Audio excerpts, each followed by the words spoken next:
The latest Mortal Kombat movie is here, and it's not great, but it is somewhat of an improvement to what we got in the prequel. Let's start with what the film does right. One of the biggest complaints was that there wasn't enough characters in the first film. Considering the large roster of characters that have been introduced to Mortal Kombat over the years, it's a reasonable gripe, but this time around we get a handful of new characters along with returning ones, like fan favorite Cole Young. No, I'm just kidding. He is in the movie until he's not, but I think since he is more of a minor character this time around, I didn't really mind him being in the film. Instead of focusing on Cole, MK2 focuses on the introduction of Johnny Cage. While it was a relief to have an OG character of the franchise in live action again, I really thought his role in the movie was underwhelming. More on that later. This time around, the movie didn't waste any time getting into the action, and I think that's important for a movie like this because the audience is expecting to see more fighting versus tons of exposition. The movie also incorporated the actual tournament, which again was a good way to showcase all the characters. Unfortunately, that's where a lot of the positives end with the film. I mentioned earlier that this movie focuses on Johnny Cage and his recruitment into the team for Earthrealm. And based on the trailers and advertisements for the film, you think Johnny is in fact the main focus of the film, right? Wrong. The story actually centers around Kitana, which isn't necessarily a bad thing, but it seemed like the movie didn't want to fully commit to following Johnny's character. And for a film that was nearly 2 hours long, it could have benefited from seeing some of Johnny's younger years and how he transitioned into his acting career. It just seemed like they rushed so fast into introducing his character, we missed out on what makes him such a fan favorite. Let's talk about the performances. Most of the portrayals were okay.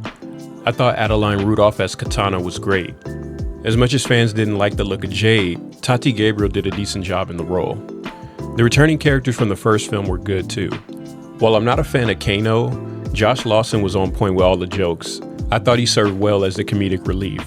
But there are a few things that really bother me. One being Martin Ford's voice as Shao Kahn.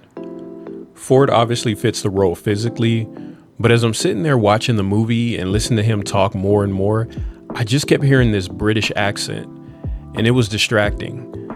I know his character is menacing and one of the infamous big bads from the franchise, but after hearing his accent once, I kind of found it hard to get away from. The other thing that bothered me, and I was actually against this when the casting was first announced, Karl Urban playing Johnny Cage. Now let me be clear, this has nothing to do with Karl Urban and his ability to act. I think he's a great actor, but not only would I've rather had a younger Johnny Cage for the film, I would have liked to see a different actor too. Now Urban is known for other famous roles in movies and TV shows like Doom, Dread, Thor Ragnarok, and The Boys. So it was hard seeing him play another well-known character without seeing Karl Urban.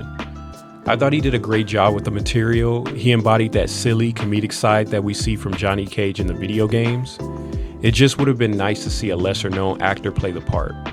I'll also mention that the movie not having more screen time for Baraka was very disappointing. This is yet another character who has become more and more of a fan favorite, and his role was diminished to the joke character, and he only appears in fractions of the movie. Also, the scene where he shows up seemed very shoehorned in, as though the writers really wanted to get him in the movie, so they found a contrived way to make his appearance relevant to the overall story by having him help the other characters.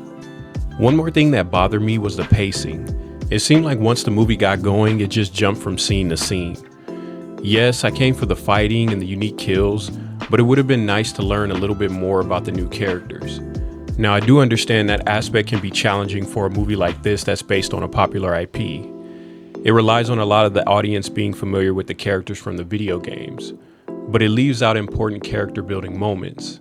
As sequels go, the movie is a step up from the first film. The story was predictable, but I managed to be mostly entertained by all the fighting and fan service. If you haven't seen the movie and you're wondering whether it's better than the sequel that is Mortal Kombat Annihilation, I mean, anything is better than this. It has begun!